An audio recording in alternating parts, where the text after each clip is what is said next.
Hello, darlings. You've all heard of Marilyn Monroe. Some of you know Bridget Bardot. Well, now it's time for the Cognac Show. I said cognac, ooh, ooh. I said cognac, ooh, ooh, ooh. I'm your bubbly blonde, fabulously dressed. Escape reality and skip down the red carpet into a world of pure imagination where movies are timeless.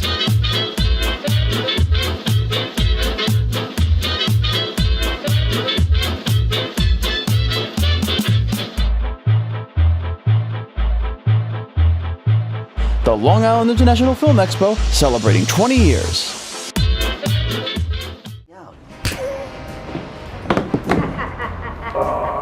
And then she fired me. So in order to get my job back, I offered her a proposition. I challenge you to a 3-round boxing match. I accept your challenge, Big Mouth.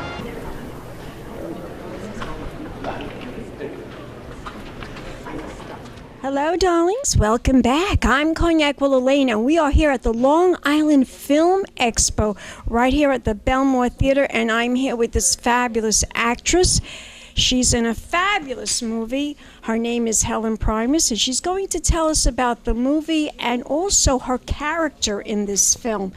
Welcome to Cognac's Corner Magazine, and congratulations on being in this movie. Thank you so much, Cognac. You look beautiful. So do you, and all your diamonds, darling. Spectacular. So tell me about your role in this movie. Okay, the movie is High Hopes to a New Beginning by Dennis Cabrini, and I play the role of the boss. Now, I'm the boss in a taxi garage, and Dennis Cabrini plays a character that is a driver, and I don't like him. And what happens is we end up, I fire him, and he has to fight me in the boxing ring to win his job back. That's one of the vignettes. But it's also several different storylines that run through. He has an altercation with his landlord, so he might be going to jail. He's having trouble with his wife. So the idea of the story is that Danny Valentino, who is Dennis's character, is a taxi driver who is actually a struggling actor. And it's all the hardships that he faces trying to get his big break. Life gets in the way. Tell my audience about, first of all, tell us who directed the film. Well, Dennis wrote it, he stars in it, and he co-directed it with Andrew Schwartz. It was filmed on Long Island, and it's actually, hopefully, going to be part of a series. There was a High Hopes 1, this is High Hopes 2, and he wants to make a series out of this. Wow, that sounds like a lot of fun. Maybe HBO, right? That would be a good network for it. You know, I don't know. Whatever options are open, I would imagine. But it has a great cast. We have a lot of local talent. Tell us about the cast. We have Judy Prianti and Cheryl Metrick, Sal Ranella, Matt Jade, Catherine Briding, Dale Killian. I always forget his name. Hank the Hobo. It sounds Aurelia Dolly, Oriana D'Agostino, to name a few. It sounds like a hilarious It's very movie. funny, but it's also very real because, you know, as much as you may try to do well, there seems to be so many things that can go against you in life. So, you know, it gives a lot of room for thought. It's not just funny, ha-ha. At times it is, you know. But other times you really feel sorry for the character. Sounds like it's also very heartwarming, like a heart. It is heartwarming. It's like true meaning of what life is really all about. I feel sorry for the character. He has, you know, troubles with his daughter, and he wants to, you know, let his daughter know that he loves her, and you know, things that happen to you or I. You know, you can identify with a lot of the things that go on in the movie. Can you tell us how you found out about this film and what the audition process was like? Well, I'll tell you, I was very fortunate. I didn't have to audition for it. I've known Dennis for a very long time, and he said when he wrote it, he had me in mind. Well, that's nice. But that's always nice. Yeah. You don't have to audition. That's great. And I happened to be in a play, and Don't Drink the Water, Woody Allen, and he came to see me in the play with Judy and Cheryl and a few people, and I thanked them for coming all the way to Long Beach because it was in Long Beach. I think you saw me in that too, didn't you? Yes, that's you right. did That see was me a in that. wonderful play. You were superb Long in Beach it. Theater Guild, yes. Thank you so much. And he saw me, and after that he said, you have the role. That's fabulous. Yes. That's fabulous. That's what you want. That's what you want. That's what you want. Can you tell my audience, if we want to find out more information about this film, does it have a website? High Hopes 2, A New Beginning on Facebook. And there might be like a www.highhopes2. I'm not sure about that. Why do they call it High Hopes? Is there a reason for that? Why they named it the movie High Hopes? Because, he's, you have your high hopes, He's high always hopeful, expectations, yeah. hopeful of getting that acting job that's going to really get him someplace. Well, as we say in show business, Helen, break a leg. But before we do that, I want to ask you one more question. Tell my audience where we can learn more information about you as an actress. Do you have a website? Do you have a Facebook page? Do you have an Instagram? Yes. Tell my audience. Okay, I'm on Facebook and I'm on Instagram, Helen Proimos, Proimos, and I'm also on, I have a website, www.stagescreenandinbetween with Helen. And that's your television show. That's my TV show. But I also, because I've covered High Hopes, that the link to the YouTube show is on there. It's my show's also on various networks on television, but it's always on YouTube.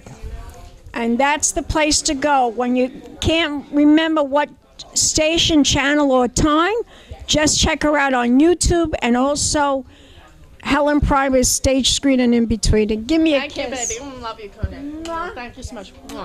And we'll be back in a moment, darlings, with more interviews right here at the Long Island International Film Expo. Pink champagne kisses. Escape reality and skip down the red carpet into a world of pure imagination where movies are timeless.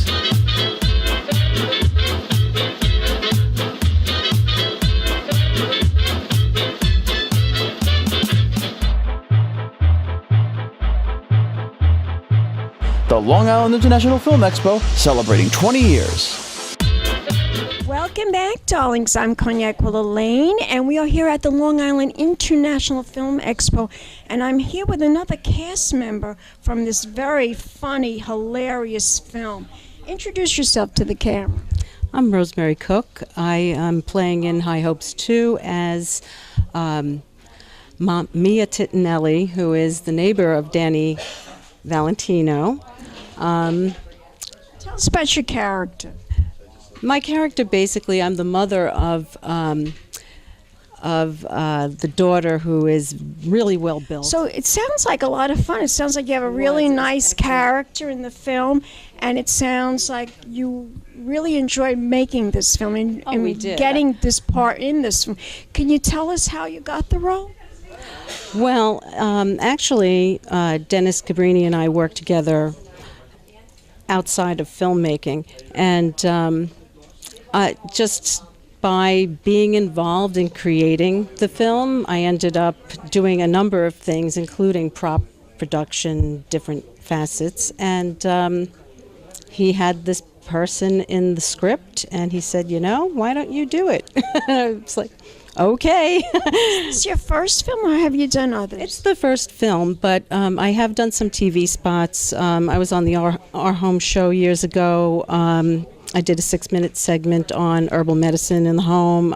I've done a couple of things like that on TV, So I'm not alien to it, but this was definitely different doing a movie. Yes, is always different doing it over again, and it was. It's not glamorous, darling. No, it's not. No, but, making a movie is not glamorous, but walking on the red carpet is. I can attest to that. Thank goodness we had a wonderful group, because we made it was fun, even though we were up till wee hours of the morning, sometimes retaking shots and everything. We all enjoyed it. We all like each other, and it was really good. And it turned out to be a very good film. So I hope you guys come and see it and enjoy it.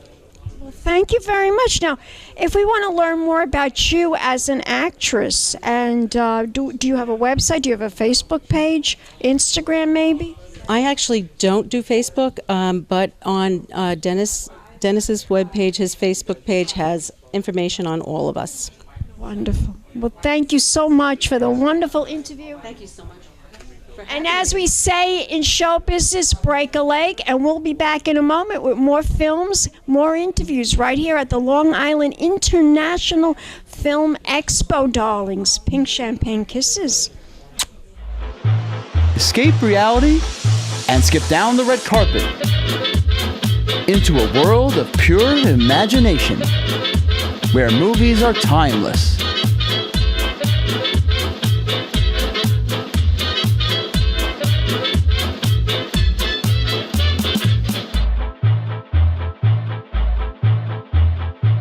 The Long Island International Film Expo, celebrating 20 years. Collaborating by phone, he would send me clips and I would approve them or not approve them. We got together a couple of times, but editing took about a year. But the actual filming of the film took about 8 days. Wow. And we squeezed, I mean, we had a ball, but we squeezed a day. The thing where you see like the fight scene, we started filming that day at like, I don't know, about 9 o'clock, and we were doing that boxing scene at 4 o'clock in the morning. Like we did like an 18-hour day or something, you know? And we actually lost a couple of extras because they said, forget it, I don't want to be in a film, and they left. They didn't want to stay there after a while, you know? But it took us a really long time. We had a lot of fun, but, you know, 8 days, but like I said, some days were 18 hours, 16 hours. We really stretched it. You know, then Andrew and I went to Times Square to do that scene, and we were, you know, we were out that day. I slept in my car, and we just traveled around the clock. Fortunately, I almost didn't make it here tonight because I don't know if I should bring this up, but very tragic incident has happened in my life over the last 2 days, which is that my son was diagnosed with stage 4 cancer, and I wasn't sure I should even come here tonight, but I'm here. But I won't make it to my next festival in Vegas, and I really don't know what my next step is from there because I'm having a hard time getting through this. So. Could I find your movie online? Yes. Already get it done. Yeah, you can purchase you can purchase this film on the New Filmmakers website, and there's also World Affiliates also has it. And it's on sale pretty good price, only $2.99 to get it online. So you can get it and download it. Okay. Well, I think I speak for everyone here that prayers for your son and your family. Thank you. I feel I should say something because there were a lot of locations in High Hopes too, and I think amazingly, from my perspective, it was a lot of craftiness on this guy's part because he used the boxing gym that he takes lessons in and worked it out with the dude that runs it. His office. I box there. Yeah, and oh, no kidding. Oh, that's really funny. That's funny. But also just other locations, just driving around all the parks you had in mind ahead of time, and we knew exactly where to go. We went around your own apartment, and he was very tricky and crafty with making certain places look like Brooklyn. Because Danny's supposed to live in Brooklyn, and it wasn't Brooklyn for the most part. It was my office building, and I have an office around the corner here in Belmore. I made time to go back to Tompkins Square Park, so I used one of the parks over here, Cedar Mill or something, and just shot the scene on the grass. We also had a cafe we were supposed to shoot out of, and we had to get there before 8 o'clock, and we ran over. So I quickly made a deal with the guy at the Mediterranean Diner and said, look, I'll buy my cast food over here, but you have to let me film first, you know. So I quickly manipulated that, you know. Some of the other scenes I actually took out of. I grew up on the Lower East Side of Manhattan. I've always had a love for that, and so I picked the East River Drive. I picked Tompkins Square Park. All of these things were part of my childhood, and that man, Jerry Schwartz over there, his childhood too. It's, you know, the neighborhood where we came from on the Lower East Side, and I tried to incorporate that into my film, you know. And lastly, just one other shout out, not that I want to make this whole thing about tragedies and stuff, but the guy who played the announcer, Eric Williams, was, along with Jerry, was one of my best friends in childhood, and he had that part in the film, and I'm glad I got him into the film because he passed away a year later, so he's not with us anymore. Oh, wow, isn't that Ron Jeremy? You know, that ugly porn star? No, that's Danny DeVito. My name is Danny Valentino, and ever since I can remember, I wanted to be an actor. All my friends, they thought I was crazy. I don't look like an actor. You're just wasting your time going on to this audition. Look at that hack license. Look at that picture. Man, you're some ugly dude, I'll tell you. Look, he's got everything we need. He's short, fat, old, and ugly. And after 25 years of trying to make it in show business, I have to question whether I even have the talent. Now I see why your acting career never took off. What a horrible performance. The last time I ever saw anybody perform that badly was, let me see, you on your honeymoon. Pursuing this career has caused me nothing but trouble. I think your acting has gone to your brain. With my landlord. Why would I want to make a bet with you? I'll tell you why, because I just came from the police station and turned myself in. Oh, you got a deal, moron. With my wife, because I'm never home. Now everybody knows that last night you gave me the best 60 seconds of your life. 60 seconds? 44 seconds is more like it. And when I am, I'm drooling over my neighbors. The Titinellis. The name is Titinelli, and my daughter's name is Lisa, and mine is Mia. Get it right. Mamma mia. I'm leaving you, Danny. I'm done. It seems like trouble just has a way of finding me. To make ends meet, I drive a taxi cab. Recently, my boss knocked me out. And then she fired me. So in order to get my job back, I offered her a proposition. I challenge you to a 3-round boxing match. I accept your challenge, Big Mouth. So now, I gotta fight a woman to get my job back. I must be crazy. And that's not the only fight I have on my hands. The police are after me. This is an assault and I'm calling the police. The only constants in my life are that everybody thinks I'm a loser. You're a loser. L-O-S-E-R. You're a loser. They're gonna arrest you. Why don't you get out of here for now? Maybe I should just give up. What's wrong with me? Why does a guy with no looks, no talent, and no luck think he can make it as an actor? All I know is I'm not gonna give up. And maybe a loser that's never been a quitter. I'm not gonna let go of my dream. I'm not gonna let go of my high hopes.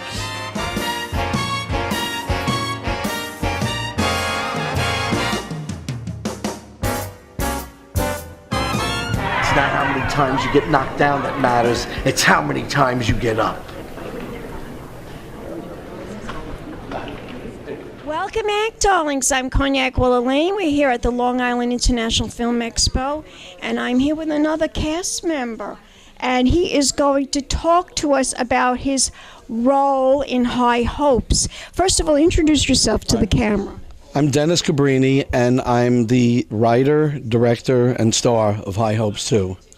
And you wore a lot of hats for this movie, yes, huh? Yeah, I did it all. Did you always want to do a project like this? Did you always want to be a filmmaker, or was it just the fact that you're an actor and this was like a vehicle for you to do it? Is that what you were trying to attempt? Yeah, it kind of was. I mean, really, I just wanted to act, but I've always been somebody that likes to write. And what happened was I wrote this script, just not thinking anything of it, and a lot of people liked it and said, "Hey, we got to try to make a film out of this," And so we did, and I think we did a good job on a low budget, because that's what you do with independent films, and you learn a lot. working on something like this. You have to be very creative. You have to, you've got very limited amount of time. The only person you really pay is the camera person. I'm in SAG, so I got to use all SAG actors. They'll have to work under deferred contracts and everything. But we're doing quite well with this one. This is a sequel to the original High Hopes, and we won some awards with that. And this one, we're in film festivals all over the country right now. And how many film festivals have you shown the film at? Now, well, so far one, New Filmmakers in New York City, which we won. Now we're here for this one. We're in Vegas next month. In the one in Vegas is the Hollywood Dream Fest. And we have one in Mexico in September, the Oaxaca. And with these festivals, I've submitted to a lot. You're still waiting to hear about them. So we'll see what happens with the rest of them. Did you try to go to the Cannes? Were you able to send it to the Cannes Film Festival? I didn't. I didn't submit to the Cannes. So should have. Yeah. That's Sun Film Festival. Yeah. Sundance too. Right, I know. The thing is, when I started submitting, it was like right at the deadline for Sundance and Cannes, so that's why I didn't. What about the Hamptons International Film Festival? Now, no, the Hamptons I didn't do. I go on Without a Box. They have all the film festivals listed, and I mean, you start running through them, and each one you're paying an entry fee, and it can get costly, and so. No, darling, I know. Somewhat, my character's very New York based, very New York City based, so I tried to look at festivals that would, appeal to people that are looking for someone with a city type of edge, and as you got to be careful the spots you pick, because this film is obviously, I'm an older guy making a film that I'm starring in. You got to reach out to a place where you're going to get an audience that wants to see some people that are over 50. I mean, there's plenty of young people in it. There's plenty of good-looking girls in it and everything. But you still, it's really about a middle-aged person. So you've got to find your audience. It's a little bit harder. That's very interesting that you are saying that, because a lot of people make these films and they really don't know the demographics of what their viewership could possibly be. Right. And that's a very intelligent, it's very intelligent that you thought of that, because a lot of people wouldn't think of that. Yeah. They just want to make a particular film that appeals to them, but will the film really sell? And that's the whole purpose behind making a good film, where you do get a good audience and you make money. That's what you want. You want to sell your picture, you want to sell your film. And, all these things, all these factors come into place when you're making a movie. Right. No, exactly. And that's somebody, I've met a lot of filmmakers. They make these films. They go, oh, it's going to be great. But, it's about that's something. To them, it's what appeals to them, but not necessarily. You really have to think like a businessman. Like Shark Tank. Right. You ever watch that show? Yeah.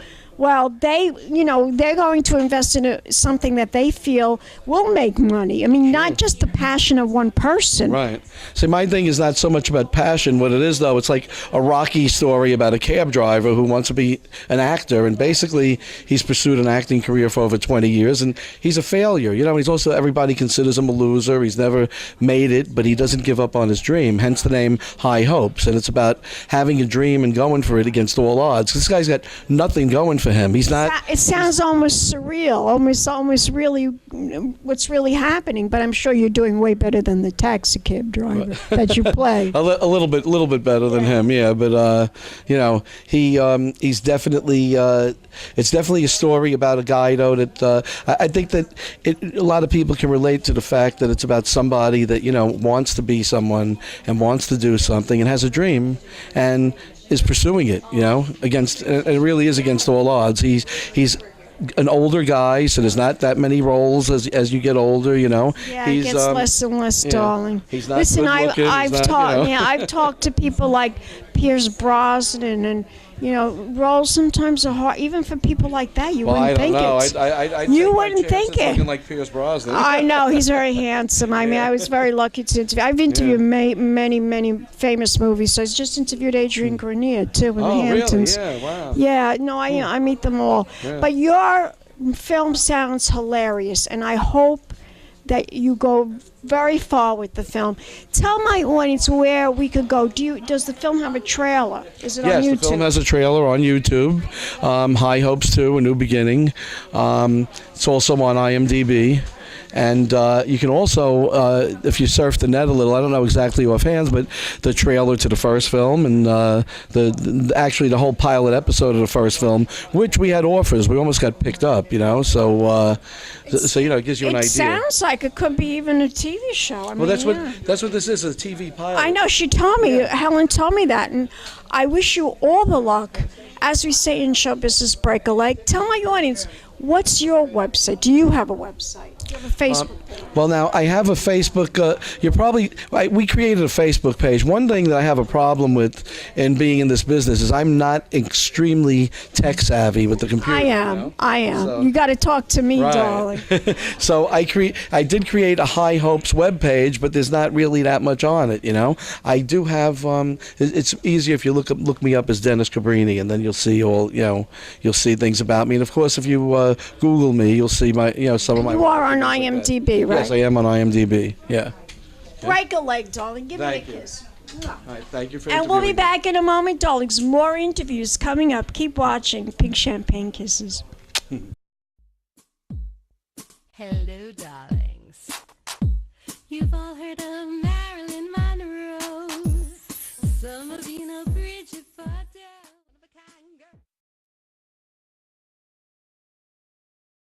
It's been a Crybaby Productions, darlings.